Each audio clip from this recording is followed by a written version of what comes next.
Assalamualaikum warahmatullahi wabarakatuh.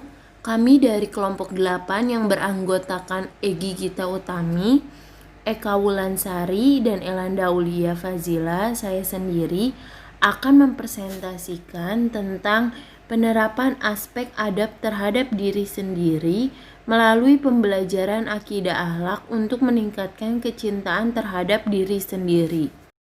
Baik, untuk materi yang pertama yaitu adab berpakaian. Menurut Quraisy Shihab, Al-Quran paling tidak menggunakan 3 istilah untuk pakaian, yaitu libas, syihab, dan sarabil. Kata libas digunakan oleh Al-Quran untuk menunjukkan pakaian lahir maupun batin, sedangkan kata syihab digunakan untuk menggunakan pakaian lahir. Kata ketiga yang digunakan utama untuk menjelaskan perihal pakaian adalah sarabil. Adab berpakaian. Nah, adab berpakaian ini yang pertama harus menutupi aurat. Kedua, pakaian harus bersih dan rapi. Ketiga, untuk laki-laki agar memakai pakaian yang panjang sampai menutup aurat. Sedangkan wanita harus menggunakan pakaian yang menutupi anggota tubuhnya kecuali wajah dan telapak tangan. Para lelaki muslim haram hukumnya menggunakan sutra dan emas. Oleh karena itu dilarang bagi lelaki muslim untuk menggunakan barang-barang di atas. Selanjutnya, dalam Islam tidak diperkenankan lelaki memakai pakaian wanita dan sebaliknya, karena hal ini dapat menyebabkan tasabuh. Dalam ajaran Islam, hukumnya sunnah memakai pakaian dengan diawali bagian kanan. Selanjutnya, tidak diperkenankan memakai pakaian yang terlalu mewah dan lebih mengutamakan pakaian yang berwarna putih. Dan yang terakhir, hendaklah berpakaian yang rapi dan sopan. Materi berikutnya yaitu adab makan dan minum. Ada 2 hal yang harus diperhatikan oleh seseorang yang sedang menghadapi makanan, yaitu yang pertama ada orang yang mau memulai makan, yang kedua adab di waktu makan. Adab orang mau memulai makan. Yang pertama, makanan itu mestilah dari yang halal dan cara memperolehnya juga harus secara halal. Menurut petunjuk agama, tidak boleh diusahakan dengan cara yang dilarang oleh agama, ataupun dengan cara menurutkan hawa nafsu, ataupun dengan cara penipuan. Lalu yang kedua, membasuh 2 tangan, sebab tangan ini tidak bersih dari kotoran karena seringkali digunakan untuk melakukan pekerjaan berbagai macam. Oleh karena itu, membasuh tangan adalah lebih dekat kepada kebersihan dan kesucian. Lalu yang kedua, adab saat makan. Adab saat makan yang pertama yaitu membaca doa, artinya dengan nama Allah. Ya Allah, ya Tuhanku, jadikanlah hidangan ini nikmat yang disyukuri, yang sampai nikmat surga ke atasnya.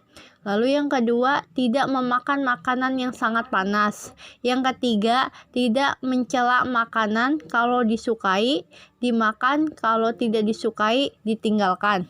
Lalu yang keempat, selalu menghabiskan makanan yang dimakan. Yang kelima, selesai makan membaca doa yang artinya segala puji-pujian bagi Allah. Ya Allah, ya Tuhanku, bagimu segala pujian. Engkau anugerahkan makanan, maka Engkau anugerahkan kekenyangan. Engkau anugerahkan kepuasan, kehilangan haus, bagi Engkau segala pujian. Yang tidak dipungkiri keutamaannya, yang tidak ditinggalkan, dan yang diperlukan kepadanya. Yang keenam, membasuh tangan selesai makan. Yang ketujuh, minum dengan 3 kali teguk dan dibaca sebelum setiap teguk Bismillah dan selepas setiap teguk Alhamdulillah. Yang kedelapan, minum senapas dan tidak bernapas dalam bekas minuman yang diminum melainkan sesama menghisap. Lalu berikutnya adab saat minum. Adab saat minum yang pertama, janganlah minum sekaligus, tetapi minumlah seteguk demi seteguk. Lalu yang kedua, jangan bernapas di dalam air gelas. Kemudian selanjutnya adalah adab belajar. Dalam Islam, belajar menjadi suatu kegiatan yang diutamakan agar menjadi manusia yang berpikir. Untuk mendapatkan hasil yang maksimal berupa ilmu yang bermanfaat dan berkah, Islam mengajarkan caranya. Yang pertama, belajar itu harus ikhlas karena Allah Subhanahu wa Ta'ala. Yang kedua, berhias dengan akhlak dan adab mulia. Yang ketiga, menghindari hasad, ujub, dan takabur. Yang keempat, mengambil ilmu sedikit demi sedikit. Yang kelima, menuntut ilmu harus mengutamakan hal yang lebih dibutuhkan dan lebih bermanfaat untuk dipelajari. Yang keenam, yaitu mengamalkan wasiat Luqman kepada anaknya. Dan yang terakhir, tidak malu bertanya terhadap apa yang belum dipahami. Selanjutnya yaitu ada bersin.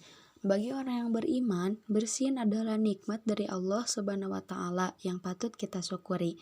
Sedangkan dalam kajian literatur kesehatan, bersin adalah salah satu cara tubuh mengeluarkan virus penyakit.